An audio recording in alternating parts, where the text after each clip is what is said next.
Thank you. Welcome, everyone. I'm so happy to be with all of you tonight. Uh, so, I want to just invite us to start by taking a big,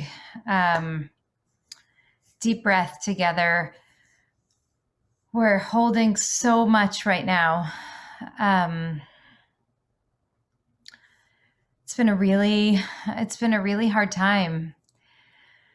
The world is a painful place, and we have to also remember that the world is a beautiful place. And I couldn't be more grateful to this community for reminding me that again and again. So Rabbi Kesher is not with us tonight because we have a Shiva this evening that he's leading for Elizabeth Calvin, whose mother died over the weekend. And if you want to come join Shiva to help support Elizabeth and Yeye, you can join us tomorrow night and tomorrow and Thursday night at 6:00 each evening.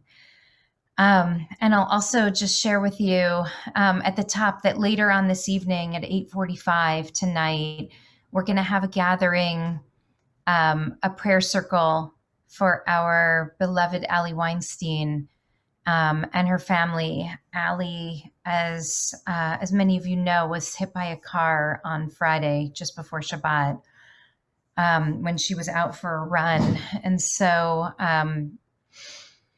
we want to pray with her family and just come together as a community to show our support and love. We want them to just feel wrapped up in all of our love. So I know it's late. We scheduled it for after Jeremy could put the kids to bed. So I hope you'll join us if you're awake at that time. It will be short. And of course, on top of all of the personal struggle and communal struggles, just the very fact of these two mass shootings in the space of just 1 week, reading about and learning about what happened in Boulder yesterday, thinking about how the simple act of going to the supermarket in this country in this time could mean the end of a person's life. Thinking about the way that racist hatred and racist violence and misogynistic violence could lead and led yet another person to commit heinous acts of violence against the AAPI community, the Asian American and Pacific Islander community. There's just so much heaviness and so much weight. And with all of that, we are preparing to enter Pesach, this celebration of our freedom. This time where we do a deep dive into the story that many of you know is at the heart of my faith, at the heart of our community, and for many of us, really at the heart of what connects us to our Jewish tradition and Jewish life. And so, with your permission, Rabbi Kasher and I decided, even before all of these terrible events unfolded in the last week, that we wanted to sort of change around the order of this class. And we're going to do our last class now, and then we'll continue in the book of Genesis moving forward for the next several weeks. This class is scheduled to continue until Shavuot. And we started in the beginning of the book of Genesis, and we're kind of making our way through. And the one that we plan to be the last one actually makes more sense to come now before Passover. So we're going to kind of go out of order so that we can help prepare our hearts and our minds, especially in the midst of all that we're experiencing in the world right now, and hopefully give you also something that might inspire you, that you might want to bring to your Seder table on Saturday night and Sunday night this weekend. So does that sound okay? Is everyone doing all right? All right, good. Tony says it's okay. Okay. So the way that I want to start, I actually want to, I'm going to pull my source sheet, but let me start by asking you a question.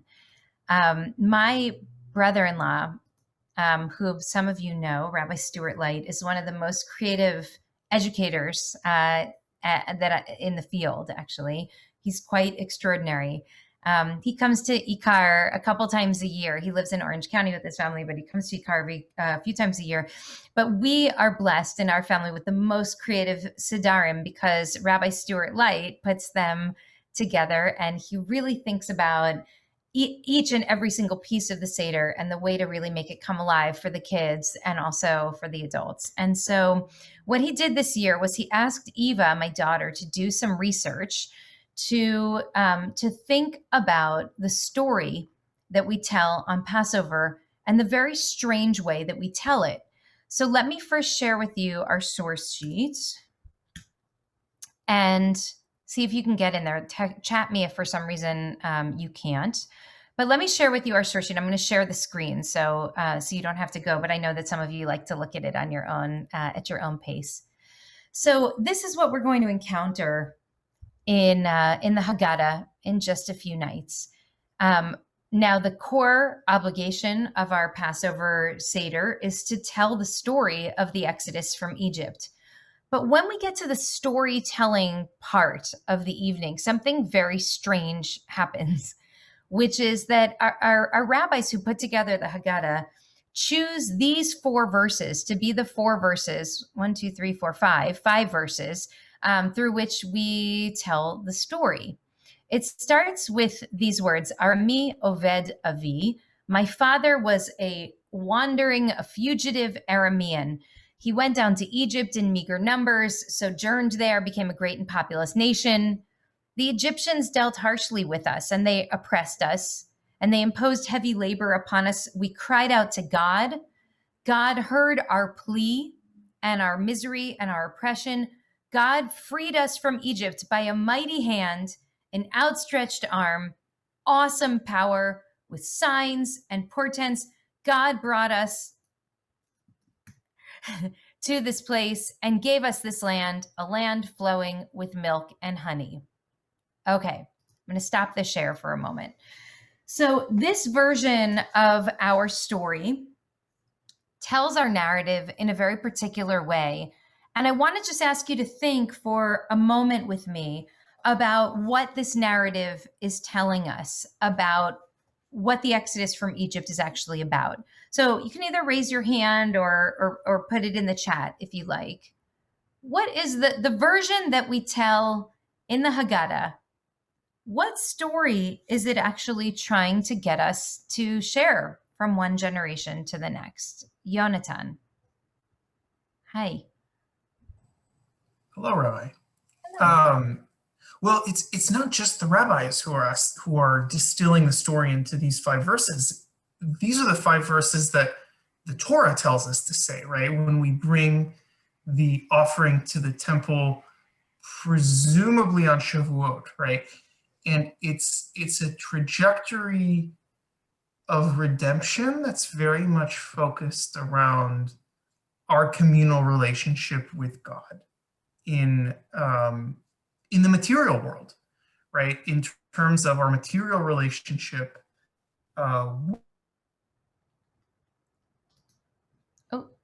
Yonatan, we lost you. Where we started, where we passed through, and where we are. Okay, that's great. Thank you. So you're right. These verses come directly from the Torah. The rabbis are not creating this version of the narrative, but they are choosing it. And so what Rabbi Stuart Light asked Eva to do was to choose the 4 or 5 verses that she would use if she were to tell this story. And I'm guessing that if we gave the Rabbi Light challenge to all of you, probably nobody, or maybe only 1 or 2 of you, would actually choose to start with Arami Oved Avi from Deuteronomy. My father was a wandering Aramean, a phrase so confusing and so confounding that you're not the only ones to ask, why are we talking about wandering Arameans here? What does this actually mean? But the rabbis also ask that question and then spend a good deal of time in the Magid trying to parse out, in the storytelling part of our Seder, trying to parse out what it actually means.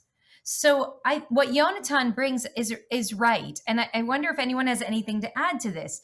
This particular version of our narrative, which just happens to be the version that our rabbis choose to lift up as the version that should be told on the evening of Passover tells a story that places God at the center of it. Our people went down into slavery. They became a very populous nation. Egypt bore down upon us, but we cried out to God, and God heard our plea, and God freed us from Egypt with a strong hand and an outstretched arm and signs and wonders. And God then brought us to this land flowing with milk and honey. Does anyone want to add anything to that? What you see in that short passage from Magi? There's so much to say here, but we essentially agree with Yonatan's reading of this? It's a God-centered narrative, right? So let's look at the text. And it doesn't actually only appear in Deuteronomy this way. If you go a little bit further, if you go back in the story into the book of Exodus, you'll find the evidence for each of the pieces of that Magid that is told in the Haggadah. First, in Exodus chapter 1, verse 8, we have that a new king arose over Egypt who didn't know Joseph and looked out at the people and said, these people are too numerous for us. We should deal harshly with them so that they not increase. I'm going to purposely read this. By the way, there's a lot of text here. We're not going to do every single piece deeply, but I don't want to scare you if you look at it and see it all. I wanted you to have the resources if you want to go back and look into them more deeply on your own. So from this first passage, chapter 1, verses 8 through 10, we have the image of a ruler who feels threatened by a population under his control that is growing in power. And he responds to that threat by forcefully suppressing that minority community. Let us deal shrewdly with them so that they not increase. Then it goes on to say, if you look a little bit further on in the book of Exodus, that the Israelite people, in fact, become enslaved with all kinds of labor. Ruthlessly, they made life bitter for them with harsh labor at mortar and bricks and with all sorts of tasks in the field. This was a rigorous and a cruel enslavement. And the Midrashim only go on to elaborate on just how brutal this enslavement actually was. Then the story of Exodus tracks with the narrative that we get in the book of Deuteronomy. If you look in chapter 3, verses 6 through 10, approximately, God calls out to Moses, and Moses is afraid, and God says the following: I have marked well the plight of my people in Egypt. I've heeded their cry because of their taskmasters. I'm mindful of their suffering. And I've come down now to rescue them from the Egyptians, to bring them out of that land to a spacious land, a land flowing with milk and honey. And now that their cry has reached me, I've seen how they oppress them. Come, I send you to Pharaoh. Now let's go and free the Israelites from Egypt. This idea, which is that is precisely the narrative that's kind of contained in short form in the few verses that we see in Deuteronomy chapter 26, is very much evidenced in the book of Exodus. Each one of these pieces, it's kind of like a narrative greatest hits from the first several chapters of the book of Exodus. And in fact, while the Magid version, while this particular passage that we tell in the Magid does not actually speak to all of these elements, the same theme continues if you look a little bit further on in our story. Exodus chapter 3, verse 19. I know, says God, that the king of Egypt will let you go only because of a greater might. I will stretch out my hand and smite Egypt with wonders, which I will work upon them. After that, he will let you go. We go on to learn about all of the various plagues. If you look, for example, at Exodus chapter 7, forgive me, I know we're going quickly. I want to give us a narrative arc here, and then we'll come back and look at some of the details. If you look at Exodus chapter 7, God understands that Pharaoh is stubborn. And so God tells Moses to go out and station himself by the side of the Nile and say to Pharaoh, the Lord God of the Hebrews sent me to you, saying, let my people go, but you've paid no heed. And by this you shall know that I am the Lord. Now I will strike the water in the Nile with the rod that's in my hand. It will be turned to blood and all the fish will die. And we know how this plague unfolds. And of course, God says to Moses, take your rod now and do it. And Moses and Aaron, if you look at verse 20, Moses and Aaron did just as the Lord commanded. He lifted up the rod. He struck the water in the Nile in the sight of Pharaoh and all the courtiers, and the blood actually turns, the sea actually turns into blood. Okay, one last one. The splitting of the sea. And this goes on again and again and again throughout the plagues. And then finally, perhaps the greatest miracle of all, when the Israelite people, having been freed from Egypt, are standing at the edge of the sea, the Egyptians have pursued them, are standing behind them. The people are devastated. They think they're gonna drown and die. And Moses says to the people, Al tira'u, do not be afraid. Stand by hityatzvu, or at Yeshuat Adonai. Stand by and witness the deliverance which God will work for you today. For the Egyptians who you see today, you will never see again. The Lord will do battle for you. You hold your peace. All of these passages, essentially chapter 1 of Exodus through chapter 14, leading us to the narrative that is told in the most concise and perhaps the least interesting way in the book of Deuteronomy, because the rabbis understood on some level that we don't have time to sit and read the whole first half of the book of Exodus. But here in Deuteronomy, it's very clear. It's just a few verses. And so we can capture the essence of the whole story at the Seder table, and then we can eat, right? I mean, we can't sit there for 14 hours before we have dinner. The problem is that this version of the story is sharing a particular narrative that Yonatan lifts up for us. And I wonder how you respond to it. And I ask both, when if I were to ask you, when you sit down at your Seder table on Saturday night, what's the version of the story that you tell? What's the version of the story that you want to be told? Again, I suspect none of you would start with Arami Oved Avi, but I also suspect that you might tell a very different narrative than the one told in the book of Deuteronomy and the one that we just traced through the first 14 chapters of the book of Exodus. So what's missing from this story as told in the book of Deuteronomy and translated to us by the rabbis? Jody and then RBZ.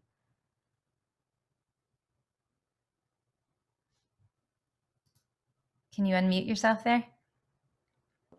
Okay. There you go.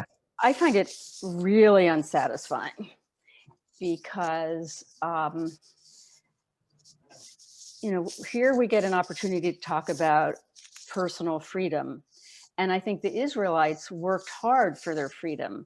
And I think that having this whole God modality takes away the free will of the Israelites, and it takes away the free will of us, Jewish people, or anybody who is,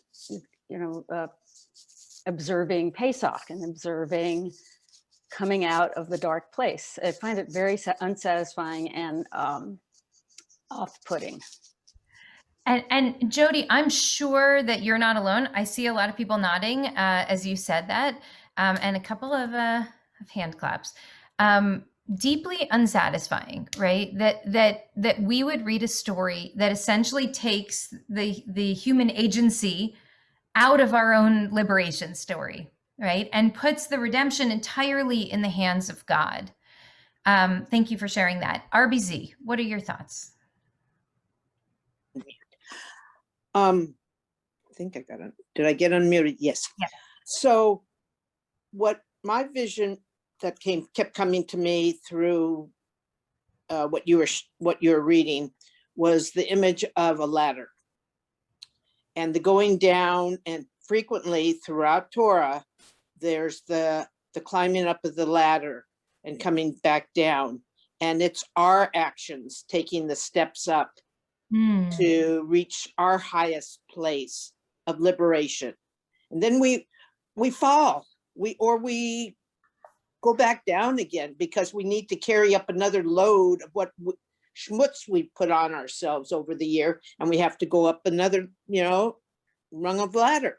So I just kept visualizing ladders throughout Torah. I mean, there's a lot of times we see ladders in Torah, or that image of going down and then up again. So I think I could have a whole long discussion just about ladders in life. Okay. All right, great. Thank you. Let me ask a question. Maybe some of you have thought about this. Why do you think that the rabbis chose to, you know what? I'm going to hold my question. I'm going to hold my question. I'm writing it down. Because I want to share with you a couple of other things first. Okay. Hold that thought. So any other thoughts about your reaction to the version of the story that's told in the Haggadah, pulled from Deuteronomy? Tony, are you raising your hand there? Okay. You read my mind. Or I find, to be honest, most Haggadahs so unsatisfying because it is such a condensed, and the commandment is to tell the story. So in fact, I did try to tell excerpts of the entire story of Exodus, each taking a part and really telling the entire, so that fulfills the commandment. It didn't go over so well, but it's such a majestic story in the Torah. It's such a beautiful, and it's actually one of the rare cases where it's the full story. It's got a whole beginning, middle, and an end. So I do find the Haggadah kind of unsatisfying in that extreme condensation. So it just from a narrative point of view, it troubles me. So you sort of put your finger on something there. Well, and Tony, I'm just guessing that the reason it feels unsatisfying to you is not just because it's terse and condensed, but because the version of the story that we actually tell in the Haggadah, it is for many of us an unsatisfying version because of what Jody expressed, because it actually feels disempowering, right? The idea that we are oppressed, and even if you think of the generalizing of this story or the universalizing of this story, that in the course of time there will emerge rulers who feel threatened by minority communities and respond to that feeling of threat by forcefully suppressing them and by even enslaving them. But don't worry, because God will redeem them. The arc of the moral universe is long, but God will bend it toward justice. That version of the story that's a powerful story, but it's also an unsatisfying story for us. I suspect, right? Our own agency. It takes away our own agency in the story. Right. That's right. Okay, so now let's go back for a moment. I want to, does anyone have one more comment before I go back to share screen here? Okay, I'm going to keep going. I'll put a little more on the table and then we'll discuss more. I feel like Tom's getting ready to say something, so you let me know when you're ready. Okay, so now we go back, because actually it is more complicated than the narrative that emerges from Deuteronomy, even though the narrative from Deuteronomy is rooted in the story of the first half of the book of Exodus. It is very carefully selected. So what else do we see in this text? Well, first of all, what we're going to spend some time in about a month, or I guess 4 or 5 weeks from now, when we actually get in order to the beginning of the book of Exodus, is we are going to look at Exodus chapter 1 and 2 as a playbook for resistance to tyrants, and actually understand what the Torah is suggesting to us as various modes of engagement when one lives under such a tyrant. So we have the midwives who engage in an act of incredibly courageous rebellion. I'm going to pause share for a second so I can look at you against the king. We have, of course, Miriam, who, as a 5-year-old child, acts with great strength and prophecy. Our tradition says she's a prophet in resisting Pharaoh's decree that the Israelite baby boys should be slaughtered at birth. And then we have Batia, Pharaoh's own daughter, in Pharaoh's own house, engaging in this act of resistance. Even after those very overt acts of resistance against tyranny, that's not all that we see here. And by the way, and those stories are not told in the Arami Oved Avi. But then we go to passages like, for example, Exodus 2, chapter 23 to 25, which I spoke about on Shabbat. It was the reference point for my sermon on Shabbat. So what actually happened to awaken God to the suffering of the Israelite people, which is referred to in that passage in Deuteronomy, that God hears their cry? Well, what had to happen for God to hear their cry was they had to actually cry out. If you look at this verse carefully, there are actually 4 different kinds of crying out that happens here. There's Vaye'anchu v'nei Yisrael min avodah, Vayiz'aku v'ta'al shavatam. These are, each one of these is a different kind of cry, groaning under pain, crying out and actually crying out for help. And then what God hears, it says, Vayishma Elohim et na'akatam. That's even yet a 4th kind of crying out. The people are the agents of this cry. In Devarim, we hear that God heard our plea. But in Exodus, in these verses, the focus is on the people who actually cried out. Now, the rabbis have a lot to say about what motivated the people to cry out in this moment. But the people become agents of their own redemption, in that in this moment of time, for whatever the reason, they found a way to actually cry out. I don't know how many of you were with us at the Haggadah. Did you come to this event, the Haggadah Slam, last week at Beth Am and B'nai David? Some of you, Hannah was there, a few others. I was trying to understand what it was that prompted that cry. Why, after hundreds of years of oppression and degradation and humiliation and brutality, did the people cry out in that moment? And what Rashi says is so interesting and confounding. And I mean, it's so powerful to think about. But Rashi says that actually, when it says in this verse that the king died, after the king died, the people cried out, that what happened was he didn't actually die, but he was struck with an illness that was so profound that he decided that the way that he would be cured of this illness was to slaughter Israelite babies and to bathe in their blood. It's a disgusting midrash. It's rooted in a very old midrash. But why are they telling us this story? I don't know if Pharaoh actually bathed in the blood of Israelite children, but they're trying to say that that's how bad it was. Let's not gloss over what the suffering looked like for our ancestors in Egypt. That's how bad it was, that the king was killing our children in order to take on some kind of the magical healing power of their blood. That's how grotesque it was. But whatever it was that happened, it was so serious that the Israelite people cried out. And look what happens. It's when they cry out that God actually responds, that God hears their cry. Alex, I'm going to hold on for a minute if it's okay. I'll come to you. Okay, then look what happens here. Actually, let's go back up for a moment to Exodus chapter 3, which I shared with you earlier. God calls out to Moses and says, "Here I am. I've heard the cries of the people, and I'm going to go there." But then God says to Moses, "Come with me.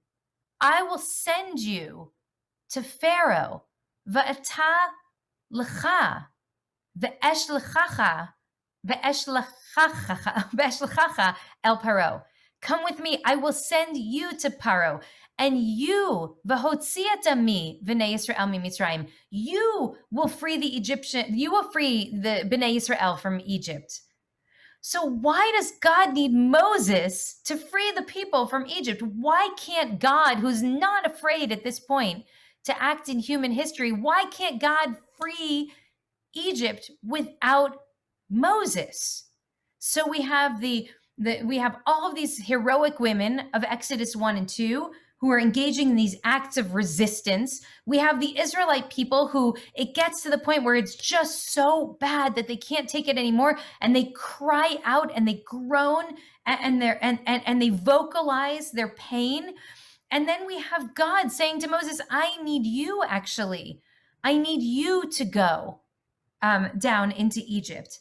And then the story continues. Hold on a second, back down to Exodus 4:31. The people found faith. The people believed. We always think about the part of the story where the people can't hear Moses when he tells them that the redemption has come. Mikotzer ruach u'me'avodah kasha, because they have a shortness of breath from all of their labor, right? We often retell that story that they were suffering so badly that they actually couldn't even hear Moses when he came. But actually, before that, before the Kotzer Ruach Me'avodah Kasha, the people heard Moses, and it says that they believed him. Moses came back from Midian and approached the people, and they had faith. So these people who are only passive objects of the redemption story in the version that we tell in Deuteronomy, that we tell in the Haggadah, that our rabbis hand us for our Seder, are actually really active participants in their own liberation story. And look what happens here in chapter 12, verses 3-8. And this is just a selection, by the way. There are many more pieces of evidence that I could offer to lay claim to support this claim. So chapter 12, speak to the whole community of Israel and say to them, now we've already been warned that the plague, the worst plague, the 10th plague, the plague of the firstborn, is going to happen that evening. But look what happens here. The narrative is interrupted in chapter 12 of the book of Exodus.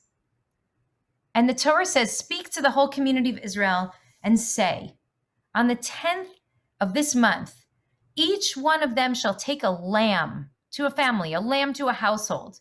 If the household's too small for a lamb, let them share with a neighbor, okay? Everyone has to contribute. Your lamb shall be perfect. You shall keep watch over it until the 14th day of this month, and all the assembled congregation of the Israelites will slaughter that lamb at twilight. Then they will take the blood of that lamb, and with that blood they will mark the 2 doorposts and the lintel of the houses that they are in which they will eat this lamb. Then they'll eat that flesh that same night. They will eat it roasted over fire with unleavened bread and with bitter herbs. You catch that? So I'm going to stop the share for a moment here. So what's actually happening in this last piece?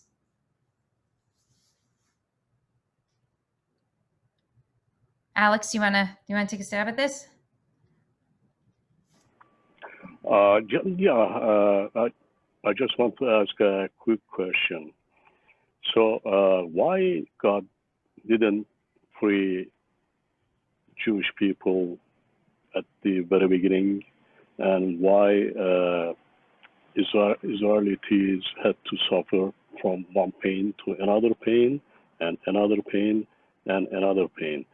And the other thing is, God remembered his covenant with Abraham, Isaac, and God intentionally forgot Israelis, or, I mean, God all the time has a purpose.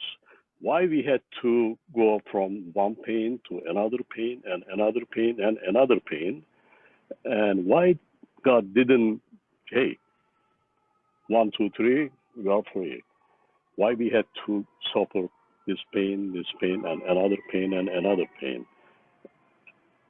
Well, I'm just glad. Any reason? Is there any purpose behind that? The pain, another pain, or God maybe was trying to teach us something, to be humble? I don't know, but I'm sure that God has some reasons behind all those things. Alex, thank you for asking that. I'm glad you framed that as just a quick question. Why does God have the Israelites and the Jewish people suffer again and again throughout history? What was there a plan behind this? But I appreciate your question, and I want to tell you that I know you're not alone in asking that question. Someone already wrote in the chat, and Shia wrote that she had the same question that you're asking, and I think many of us have had this question. Why does this seem to be by design that the Israelites would suffer in this way? And in fact, while there are human agents who are responsible for the suffering of our ancestors, God knows that this will happen. And even has Joseph say, this is all according to God's plan, right? And so I think you're asking a very profound question. I have a sense of what it is, and I actually would like to. I'd be curious what other people here think might be an answer to that question too. I can tell you what I think. But and Alexandra, I see that you have your hand up as well. But if others want to take a stab, if others want to venture to try to address Alex's question, I think it's a profound one. Why would God design this story such that the Israelite people had to suffer? Or did God forget? Because there is a word over there, keyword. God remembered his covenant. But did he forget, or there was a design? Yes, that's thank you. That's good. Alexandra, is your response to this, or do you have something else? Okay, great. Let's hear what you think. So it's not going to satisfy like all aspects of the question, but I think this is something I believe in general, that God can't help us unless we ask for help, because doing so interferes with our free will. So they had to suffer in order to get to the place of asking for help, in order for God to intervene. And also, and I could be wrong, but this is something I remember or possibly misremember. But the way that the language of the Torah describes how the people went down to Egypt, describe them as the soul. Like it's just whatever word is commonly used for people that also means soul. So, but then once the Israelites were there and like God became many, they were no longer described by the word that means soul. They were like swarming, sort of like insects. So to me, I interpreted it that they became disconnected from their soul. So they had to get back to the place of asking God. Now that doesn't satisfy the answer of the natural extension of that question, like why do people suffer? But I do think that that might be an answer for that question. And I do think in general that we have free will, so God can't intervene until we ask. Okay. Thank you. I'll come back to a piece of that in a moment. Hal and Kathy, do you have a thought?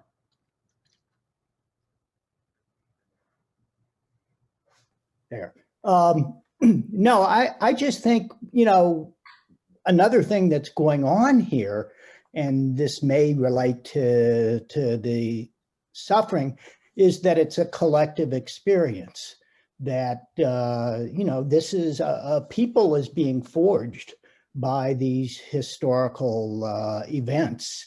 And, I think, yes, God is at the center of that process, but what emerges is a transformed collective sense of identity out of all of that. And I think that's, that's important to remember. That's great. Thank you, Hal. Thank you. Tara? Yeah, I mean, one of the biggest questions we face for the rest of our lives is like why do good things happen, or why do bad things happen to good people? Why do we suffer over and over again? And I think a lot about Rabbi Alan Liu and his idea that God is watching, and is compassionate and is crying with us, but doesn't ultimately have the power to interfere and change things, and that there's actually something beautiful in that. Someone else, Alexandra, was saying it's our free will, and I think of the Viktor Frankl quote that we're it's how we react to a stimulus, that's our freedom. And so there's something kind of beautiful in that it's ultimately up to us, and it's not like a negative thing that God isn't stepping in. In fact, that's our, like what you were saying before, that's our agency, that's our power, that's what lets us tell our own story to some extent. I really appreciate all of these thoughts, and I actually think that this is one of the most. This is why I jokingly say to Alex, I'm glad you preface this with it. This is just a small question, but I think that this is the greatest conundrum of human living is human suffering, and why a compassionate and loving God would create human beings and allow us to suffer. And if you think about where we started, where I started this conversation this evening, this is something that I think it's hard to live in the world and not ask this question at some point. And I don't want to give a facile answer to it. I also resonate very much to the way that Rabbi Alan Liu writes about and wrote about and spoke about this. I do believe in some ways that what I resonate to what Hal raised for us, because on some level, if the Torah is the origin story of our people, what we witness is the people going through the kind of birth pangs and becoming a nation, becoming ourselves. And there is suffering that is a part of that. Labor is painful. And maybe part of the message, the moral message that the Torah is giving us is you cannot get to the liberation, to the redemption, to the freedom, to the peoplehood, to the self-determination on the other side without going through the struggle that the ancestors had to go through in order to get there. I'm going to come back to this idea actually as when we close in just a few minutes. But thank you, Alex, for raising the hard questions, and thank you all for sharing your takes on it. And obviously, there's much more to be said about this. I want to ask us to think about that text from Exodus chapter 12, about that night when the Israelite people were told that the Egyptian neighbors, that everyone around them was going to have death in their home, that these people who had brutalized and oppressed and enslaved them were now going to suffer the worst loss that a human being can experience. And they were told that they were supposed to go into their own homes. And while death encompassed the nation, they would be protected, but only once they took the blood of this animal and put it on their doorpost. What does it mean to tell the people that they will, and I'll again pull it up so that you can look at the language of it, but they're told that they have to take this lamb and they have to take a perfect lamb, and they have to slaughter the lamb and then take the blood and put it on their doorpost. Have you thought about the significance of that act, the act of actually engaging in this ritual slaughter, and then putting it outside, on the outside of their homes? What is God asking of the Israelite people in this moment?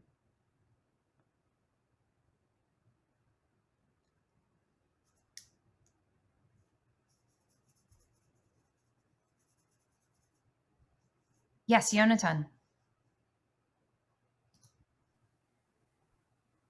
Sure, they're walking through that doorpost as slaves, and they're spending the night in that house.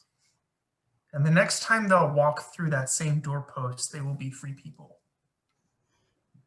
And in between those two passages through the blood of the animal that they've just spent 14 days living with and slaughtered to do this, there is a night of terror where all that stands between them and death is their faith and their preparation. And that's what they're grappling with in a very uncertain night with everyone that they know prepared to leave and flee for their lives. It actually makes me, what you're saying makes me think about Hal's point that the threshold to freedom is marked with blood, right? You can't walk out of here a free person in the morning unless you go through a doorway that's marked with blood. There's something so visceral about that. Ben, would love to hear what you're thinking. Sort of similar to where Yonatan, I'm picking up on the faith piece. I think like the other piece is if this goes wrong, like, or if this doesn't happen, then every door of the Israelites is marked with bright red blood, and the Egyptians could find them pretty easily. So this is really, they have to say, I'm in. I think of different like union organizing campaigns that I've been a part of where people are like very afraid to say, I'm in and I'm going to invest something here, take a risk that I think is going to pay off on the other side.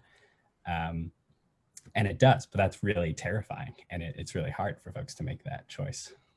Yes, and I think this goes back to what Alexandra was saying earlier. Maybe it was Tara. Forgive me if I'm mixing up the comment, but that God can't respond. This was you, right, Alexandra? That God cannot respond until we show that we have skin in the game, right? So I just want to ask you, and maybe this is very obvious, or maybe you've never thought about it before.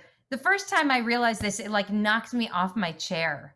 I mean, they're asking to externalize, not just to affirm that they're ready for this liberation, that they are ready for this journey, but to put it on the outside. This is not just an internal journey. They have to put blood on the outside, and Ben's right. If this doesn't work, if God doesn't do what God says I'm about to do, their homes are marked so that the Egyptians know exactly where to go, who the traitors are against the king. So they're taking this very courageous step and marking their homes. And by the way, I mean, think about the mezuzah and the meaning of this thing that we put on the door. And I don't know if any of you have ever lived in a place or in a time where you didn't feel safe putting a mezuzah on your door. And we traditionally we put a mezuzah on every door inside the house, and that's lovely and meaningful. But the courage comes from putting the mezuzah on your door outside when everyone else can see it, and they know who lives inside that house. And so what does it mean to make yourself vulnerable in that way? To proclaim that this is my identity and I'm ready for the whole world to see it because I'm a part of a redemption story. So think about that now in contrast to the story that's told in Deuteronomy. Like, what does it mean for us to own the midwives rebelling against God, Miriam and Batya, all these courageous women whose names you will not find in your Haggadah, even in the New American Haggadah that Jonathan Safran Foer and Nathan Englander wrote. Even there, you're not going to find the names of our women heroes. Think about the Israelites crying out and groaning in their pain and asking for help and for redemption. Think about God needing Moses. God couldn't do this without Moses. Think about the people finding faith, even after hundreds of years of oppression, finding faith as soon as Moses comes back and says, the redemption has come. And they say, yes, we believe. And think about the Seder night itself. The people being told they have to put blood on their doorposts so that they can prepare to walk through the threshold toward their own redemption, their own liberation. How empowering that the redemption only comes when human beings step into our own story of liberation. And even more, and even more. So look at the most extreme miracle that happened to us, the splitting of the sea, which we read about above. I can pull us back up there, but you remember what we read moments ago, the Israelites standing at the edge of the sea and the Egyptians behind them. And Moses says, stand back and watch the power of the Holy One. I'm actually going to bring it. You have to look at this language again. Look at this. Which one is it? Various laborers made them. Okay. Sorry, there are too many texts on this source sheet. Pharaoh's stubborn. Stand by. Witness the deliverance which the Lord will work for you today, it says in Exodus 14. For the Egyptians whom you see today, you will never see again. The Lord will do battle for you. This God will do this for you. And now look at what the rabbis do in Shmot Rabbah. This is one of many midrashim that take on that moment. In Shmot Rabbah, the rabbis say, this is actually what happened in that moment. It's not exactly the way it appears in the book of Exodus, they say. Instead, the children of Israel came, it says in the Torah, the children of Israel came into the midst of the sea on dry land. Vayavo v'nei Yisrael b'toch hayam v'yavasha.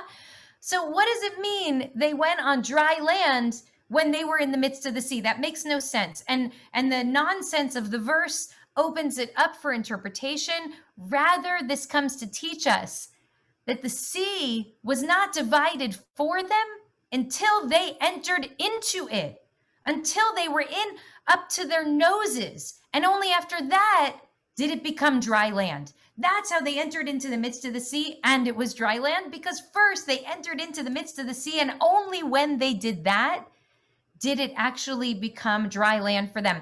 Who is the agent of this miracle?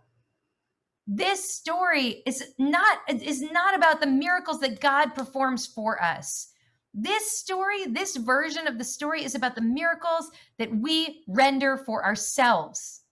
This version of the story is about a people who respond to a ruler, a tyrant who was threatened by some minority community, exerts power over that population by suppressing that population with incredible cruelty.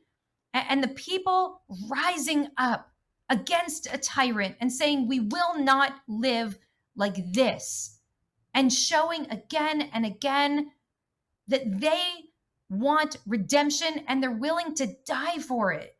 They're willing to risk everything for the sake of their freedom. This is a totally different kind of story than the story that the Haggadah hands us. It holds a different theology, and it holds different practical implications for us as the inheritors of that story. So now I want to ask you the question that I held back from asking up at the top, which is, why did our rabbis choose in the Haggadah to tell story number 1 instead of story number 2? Why, when they crafted this Seder evening, do they choose to tell a story about God creating miracles that redeem the Israelite people from Egyptian bondage, and not the story of a radical idea taking hold inside the population, that they are ready for freedom and rising up and achieving the freedom that they yearn for? Okay, Alex, I know you had your hand up before, but I don't think it was in response to this question. So if it's okay, I'm going to go to RBZ to hear your response to this question. And anyone else who hasn't said anything, I want to give you a chance to speak if you haven't yet. So Rabbi I Zach. just thought that because we have 2 nights of Seder. The first night would be the first statement. The second night would be the reading, and then we go into liberation. But we have to wake up and we have to know the difference. That's fantastic. And unfortunately for Israelis, they only get 1 night of Seder, but we diaspora Jews get 2. So we can tell the story in both ways, because they're both right. They're both they're both right there in the book of Exodus. Deuteronomy didn't make it up. It came from the book of Exodus. Thank you, RBZ. Hal and Kathy, do you have an answer to this question? Do you have a thought?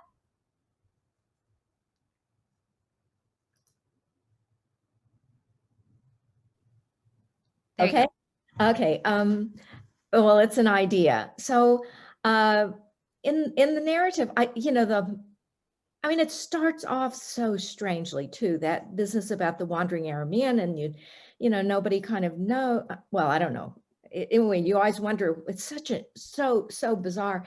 But I take it that part of the Haggadah, and part of just the pedagogical method, more generally, is to just make you ask questions. In other words, the only way I can understand some of this is like you're supposed to stop and say, who's this Aramean? And, what does this have to do? Do you know what I mean? And so I don't know if that extends, through the whole passage, but, maybe it's just meant to be a challenge to us.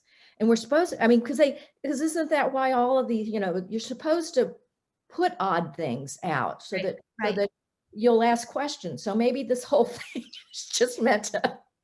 That's great. I will say what Kathy, let me respond to Kathy, and then I want to go to Rabbi Sean and Tom to see if you have an idea.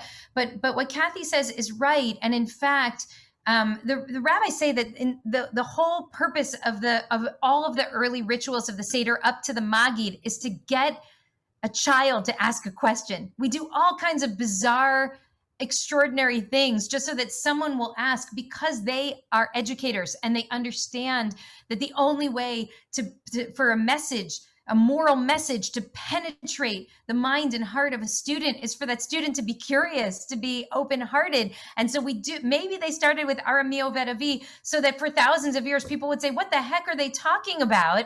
And once they have a question, then hopefully they'll dig around and come up with an answer. I will only say to that, I love that you thought of that. The world's on fire. My God, just tell us the story. It's like the greatest story ever written. And don't make us fight for it tonight. Just tell us the message, right? We need to be inspired tonight. We need to find hope. We need to reconnect with a sense of responsibility. So I would forgive the rabbis if they just told a phenomenal story without first forcing us to go in this roundabout journey. But I appreciate your point. I'm going to go to Sean and Tom before we close.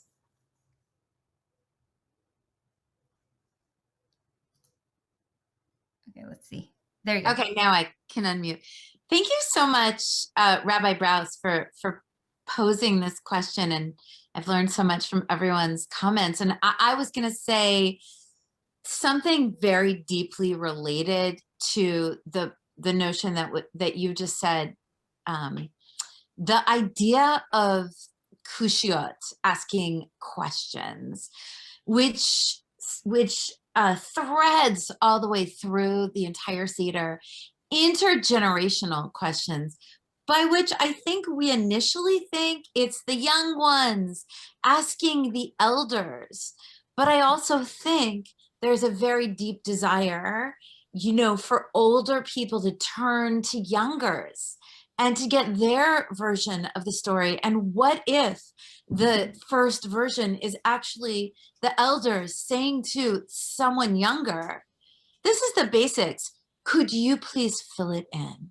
And that is sort of point one. And the other point that I just wanted to say is, I'm so fascinated by why we invite Elijah the prophet to the Seder.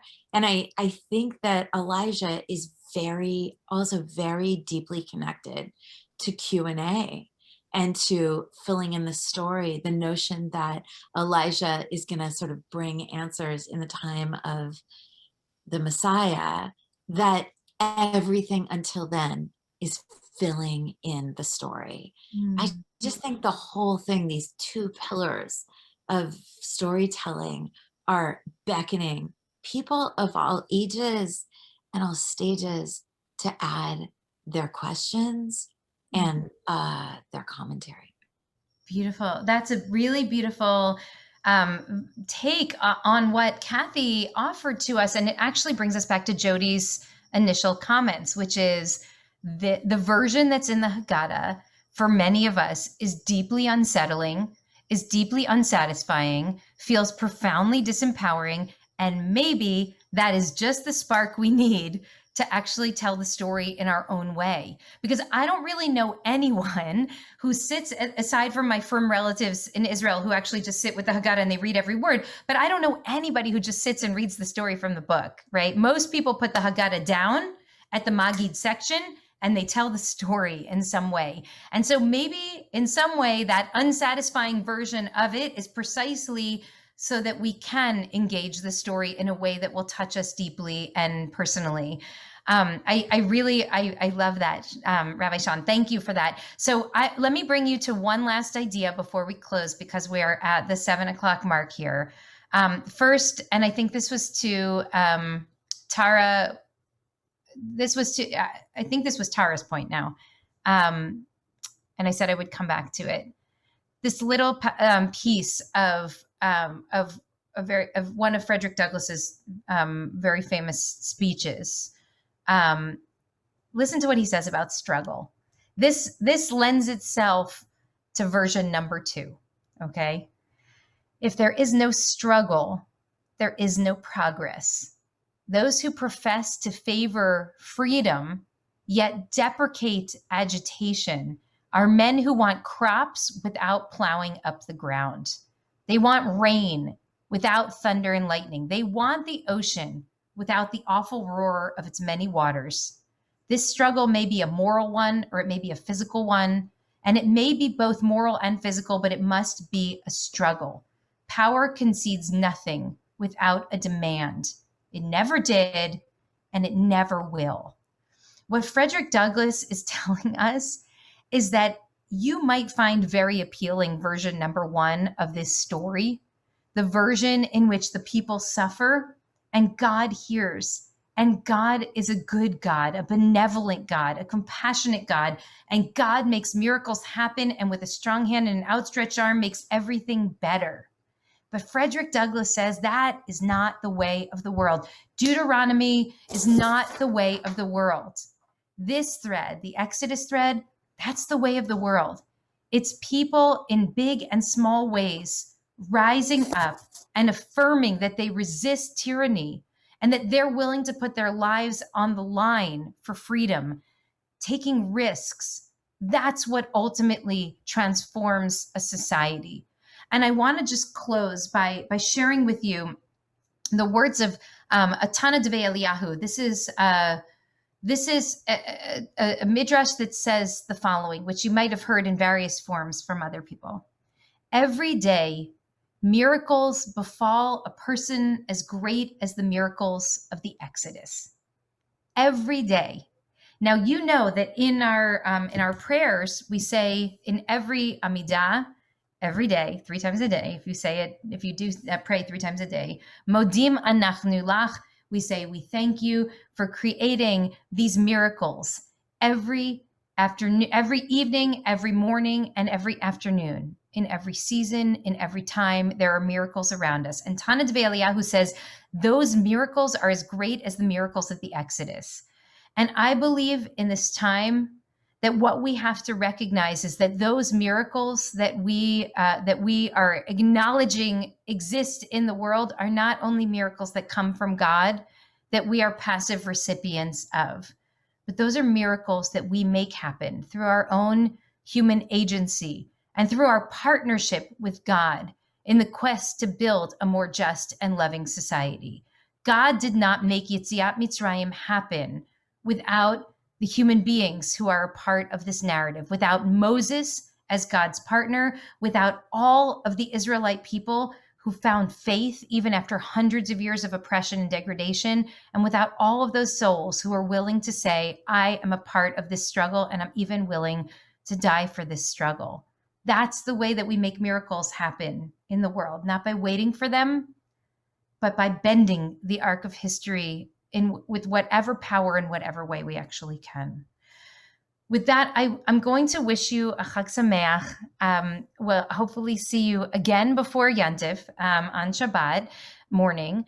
But I also am going to suggest that we keep this Zoom room open for a little while. We try to end class on time. I'm a few minutes late tonight, but I know that it often feels to me like our conversation is just cut short at the end of class. You can feel free to jump off if you'd like. But if you want to stick around and share more ideas in a smaller group, I'm going to invite you to do that. Carrie is going to turn over the reins by making co-host one of you. If you'd like to stay and chat, you can take that on, and then you'll close the room when you're done. My blessings to all of you. We really need Pesach this year. We need these blessings. If you don't have plans for first night Seder, we have a Seder match. We will help you find your way to people. If you have room at your Seder, virtual Seder, and you're willing to have one more person in your Zoom room, please let us know. And second night Seder is going to be a beautiful communal Seder led by Rabbi Tzadok, Rabbi Labelle, and Chazan Hillel. And Sammy, our rabbinic intern, and will be a beautiful night. I wish you all Chag Sameach. My blessings to you.